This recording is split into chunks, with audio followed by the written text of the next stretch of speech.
bienvenue pour ce nouveau Tech Chat de fin de semaine. On est vendredi, c'est bientôt le week-end.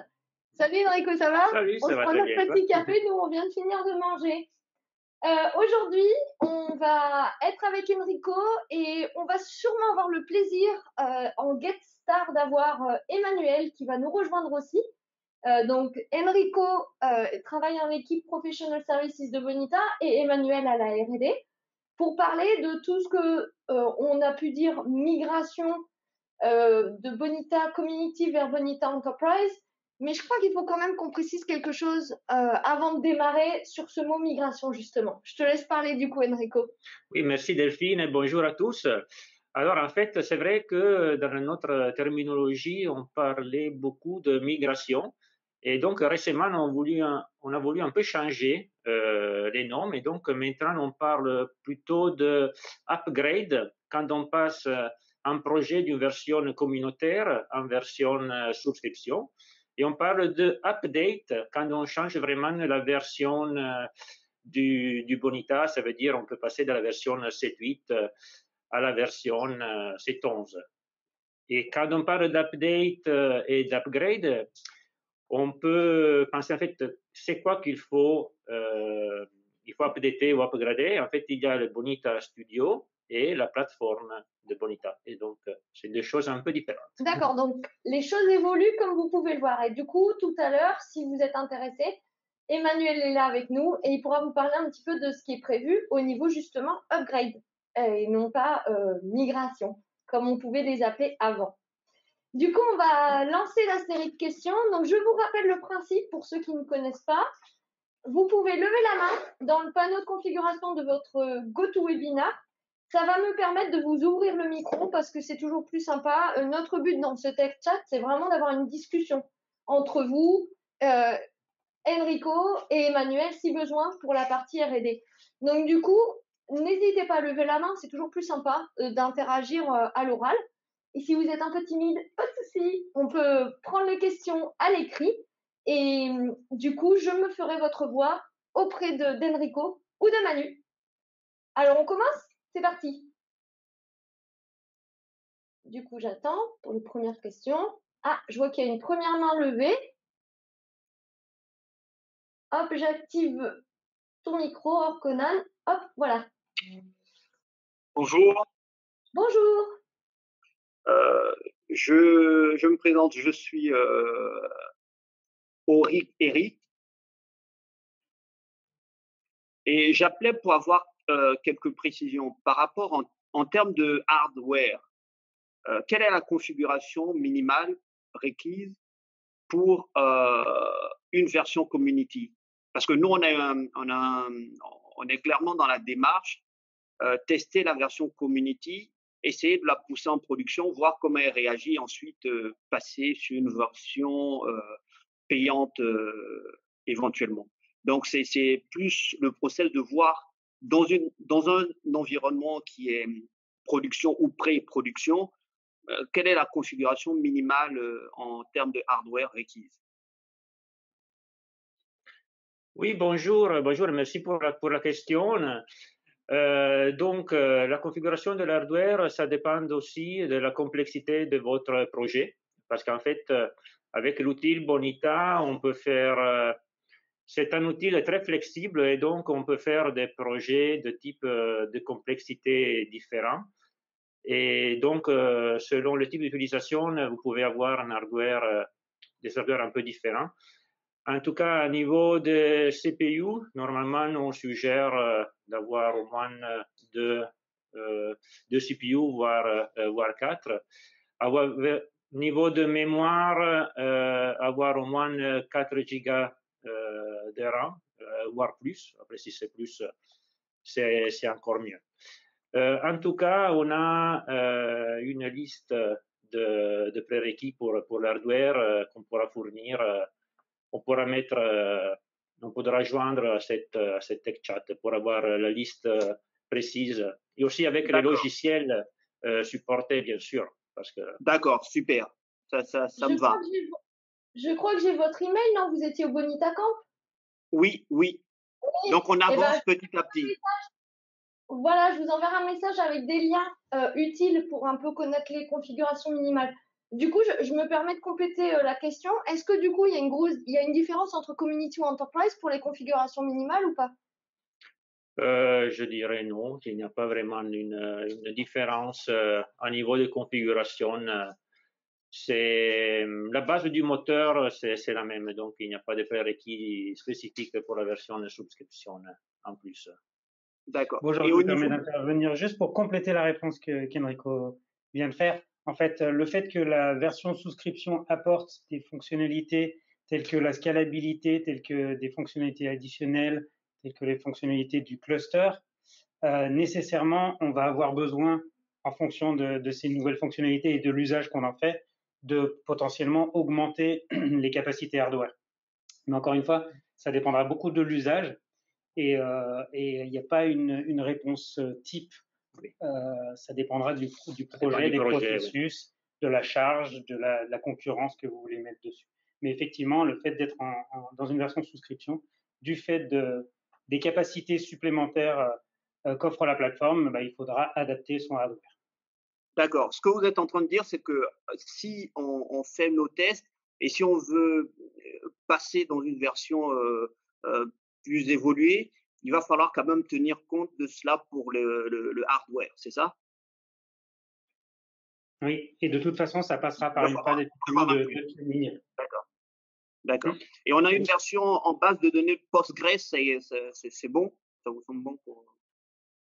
Très bien. C'est la stack recommandée, comme Oui. vous pouvez le voir sur le site documentaire. Oui. D'accord. Donc, Delphine, j'attends votre mail avec impatience. Voilà, comme ça, vous aurez les liens. Je vous enverrai tout ça. D'accord? D'accord, merci beaucoup. Je vous en prie. Du coup, je coupe le micro. Parce qu'on D'accord, a ok. une deuxième question, du coup. Depuis quelle version de Bonita peut-on migrer vers la version 2021.1? Est-ce qu'il y a des versions exclues? Oui, bah donc il n'y a pas vraiment de limite, hein. On peut faire l'update de chaque version de Bonita. C'est vrai que dans le passé, il y a eu des versions pour lesquelles il fallait faire attention et donc il fallait faire quelques petits changements. Donc ça, je me réfère à la version 6 que ce n'est plus supporté, où il y avait des formulaires qu'il fallait en fait réécrire avec le nouveau outil UI Designer, mais aujourd'hui, c'est plus nécessaire. Et en plus, je voudrais dire que la procédure d'update a aussi amélioré dans le temps. Aujourd'hui, c'est plus stable et aussi c'est plus rapide de faire une opération d'update. En fait, petite anecdote, il y a 2 semaines, je suis allé à Paris pour faire un update chez un client. On avait prévu d'abord 2 jours et finalement, en une demi-journée, on a fait tout l'update. Donc, effectivement, aujourd'hui, c'est plus simple de faire une update. Après, par contre, il y a toutes des étapes à suivre et il faut bien être sûr de ce qu'on fait, mais c'est plus rapide. Super. Alors, je regarde, est-ce que quelqu'un d'autre a une question à l'oral? Ah bah, il y a une autre...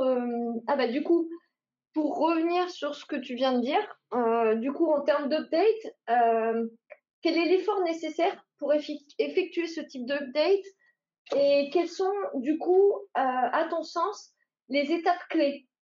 En gros, bah, la durée, les grandes étapes, qu'est-ce qu'il faut faire et dans quel ordre? Si j'ai bien compris la question. Ouais, voilà. Oui, donc alors, pour l'update, donc en fait, il y a 2 éléments pour lesquels il faut faire l'update. Normalement, c'est le Bonita Studio, l'outil pour le développement, et la plateforme de Bonita. Donc, pour le studio, en fait, normalement, l'update, c'est simple. Pour la version subscription, normalement, on travaille avec Git, donc ça suffit de cloner le repository et le studio, il est capable de faire une update automatique. Aujourd'hui, avec la version 2021, aussi la version community bénéficie du Git, et donc aussi pour cette version, c'est simple. Sinon, il faut le faire un export des fichiers du Bonita Studio dans le format BOSS et après les réimporter dans le format BOSS. pour la plateforme, en fait, d'abord, il faut voir si on a vraiment la nécessité de faire un update. Parce que des fois, les clients ils me posent la question, mais on fait un update si on veut garder les instances en cours, donc les cas en cours avec toutes les tâches en cours. Donc, si déjà ça, c'est pas nécessaire, des fois ça arrive, on peut faire une nouvelle installation de zéro. Sinon, s'il faut vraiment garder les instances, alors il y a une série d'étapes à faire. Aujourd'hui, le 100% des données sont sauvegardées dans la base de données et donc notre outil d'update, en fait, il fait des opérations sur cette base de données, seulement sur la base de données. Et donc, c'est assez simple, en fait. Ça suffit d'installer un nouveau bundle de Bonita, de faire tourner l'outil d'update et bon, c'est bon. Modifier le fichier de configuration pour pointer à la bonne base de données, on peut redémarrer le serveur. Et du coup, alors si je reprends la question sur l'effort, j'imagine que ça va dépendre du coup de la taille de la base. Ça dépend pas seulement de la taille de la base, ça dépend aussi des développements customisés qui ont été faits. Ça dépend aussi de la configuration du serveur parce qu'en fait, la configuration est normalement splittée en deux parties. Il y a la configuration vraiment du moteur Bonita et là, il n'y a pas d'intervention à faire parce que c'est tout géré avec la configuration de setup. Par contre, on peut avoir des configurations au niveau de Tomcat qui doivent être reprises. Et donc, c'est bien de faire une petite analyse de ces fichiers pour être sûr de le bien répliquer aussi dans la nouvelle version. D'accord. Alors, je vois qu'il y a une autre main levée de Unai.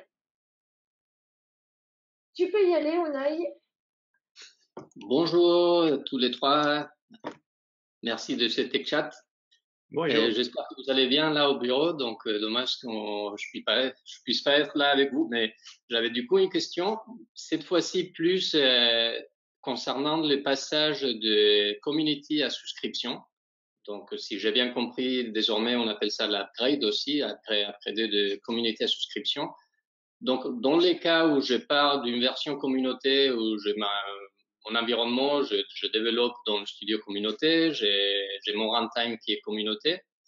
Si jamais je vais upgrader en souscription, est-ce que je vais pouvoir réutiliser, côté développement, est-ce que je vais pouvoir réutiliser mes définitions des processus, c'est-à-dire mes points boss, mon workspace, et ensuite, pour ce qui concerne mon runtime, est-ce que je vais pouvoir garder mes bases telles qu'ils est et ne upgrader que le binaire, on va dire, ou est-ce qu'il faut que je répare de zéro, aussi bien pour ma base moteur que pour ma base BDM. Donc, il y a un peu de questions. Il y a un côté développement et côté runtime.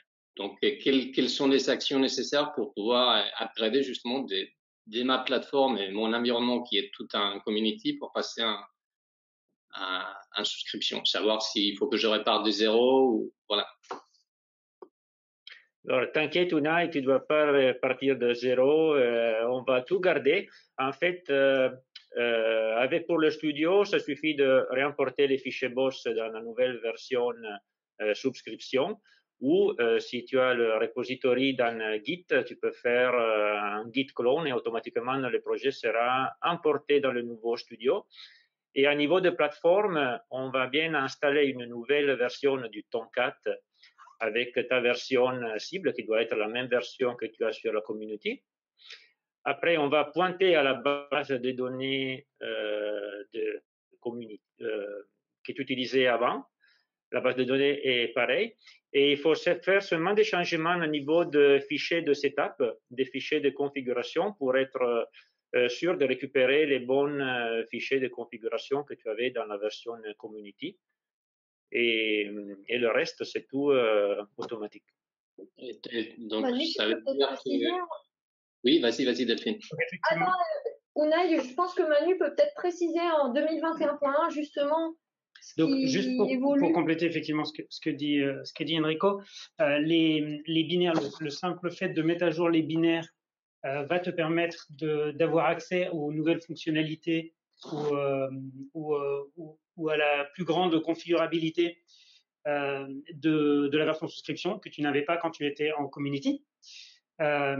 Effectivement, il y a, mais ça c'est documenté, c'est pris en charge, il y a effectivement de la configuration spécifique à la version souscription pour pouvoir bénéficier des fonctionnalités. Parce qu'il ne suffit pas d'installer les nouveaux binaires pour que, enfin, ils sont déjà opérationnels, mais si tu veux les personnaliser pour qu'ils correspondent à ton environnement et pour pouvoir les utiliser au mieux, il y a un tout petit peu de configuration à faire, mais ça c'est normal, c'est comme pour un nouvel utilisateur directement souscription. Et un petit teasing pour la prochaine version qui sortira normalement au mois de juin, la 2021.2. On a grandement facilité cette procédure d'upgrade de community vers souscription avec un runtime qui le prend en charge dès lors qu'on substitue un binaire par un autre. La partie configuration va être automatique et du coup beaucoup plus simple pour les personnes qui voudraient passer à la version souscription. Vous avez l'information avant tout le monde. Mais chut. Merci Unai. Donc, si je peux juste, du coup, parce que ça, deux petites questions qui s'en suivent. Donc, côté développement, si j'ai bien compris, ça veut dire que le point barre que j'avais pu générer depuis mon studio communauté, il sert plus. Il faut que j'en régénère, depuis les studios souscription. Après avoir, comme dit Enrico, importé mes boss, il faut que je les régénère à nouveau. Oui.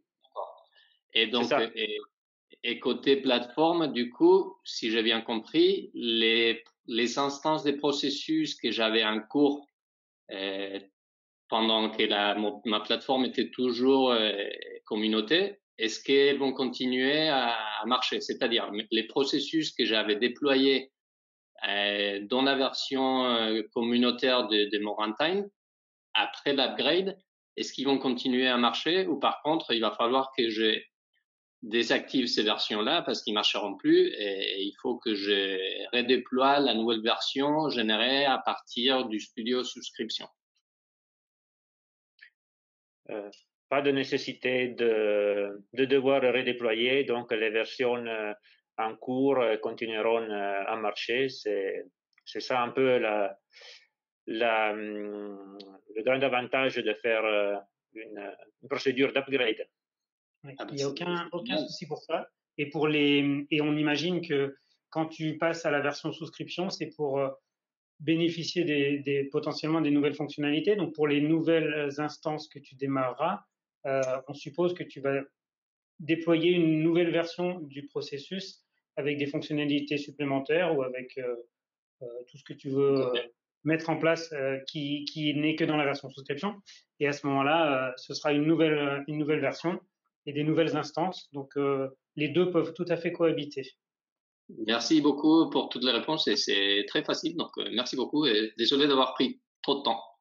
Pas de souci. Merci Unai. Je vais prendre une autre question qui était en attente. Et celle-là, je peux y répondre en tant que community manager.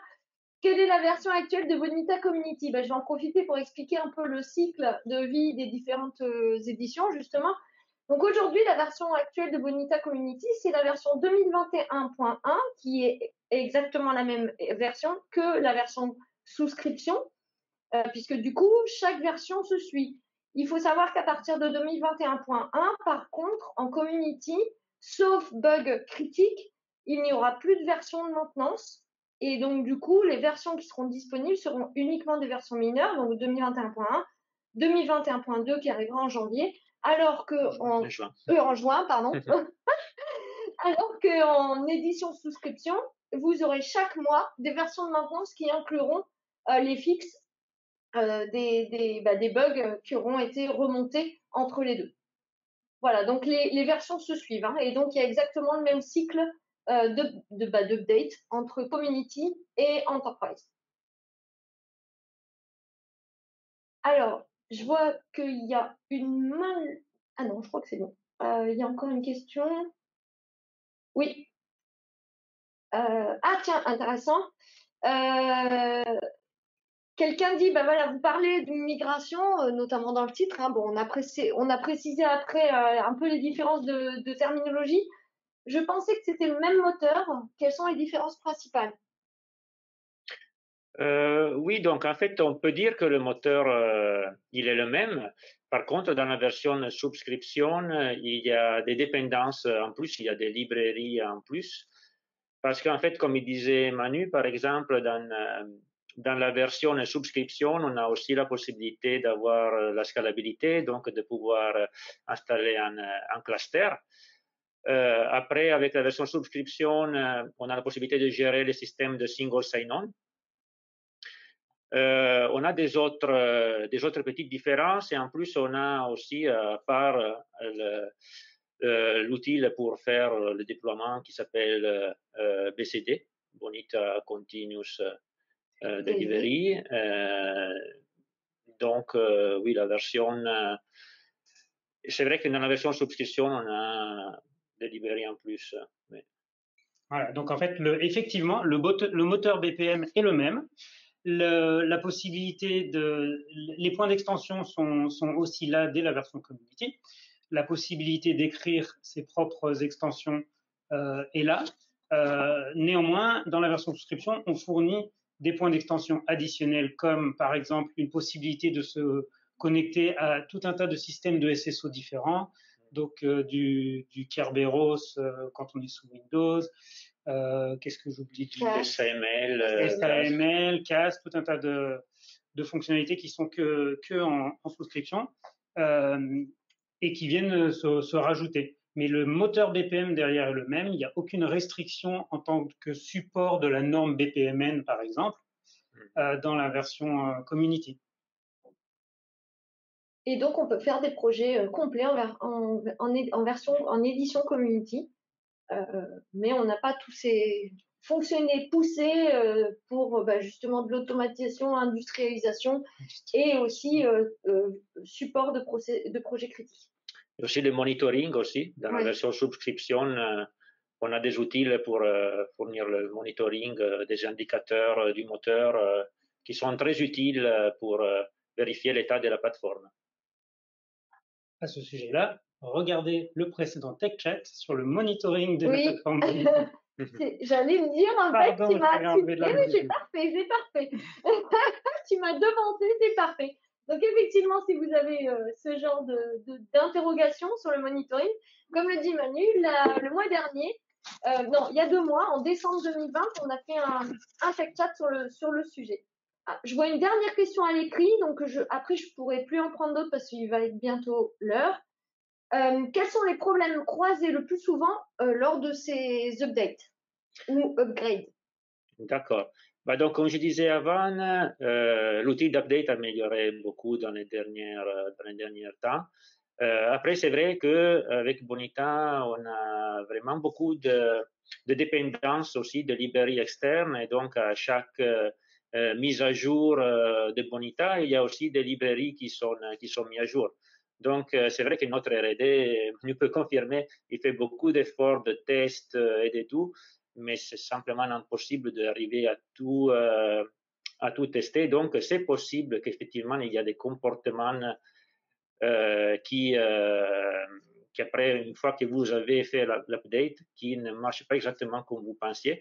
Donc, pour ça, c'est vraiment fondamental de faire une belle campagne de test, de user acceptance test, à la fin de l'update pour vérifier que tout marche correctement.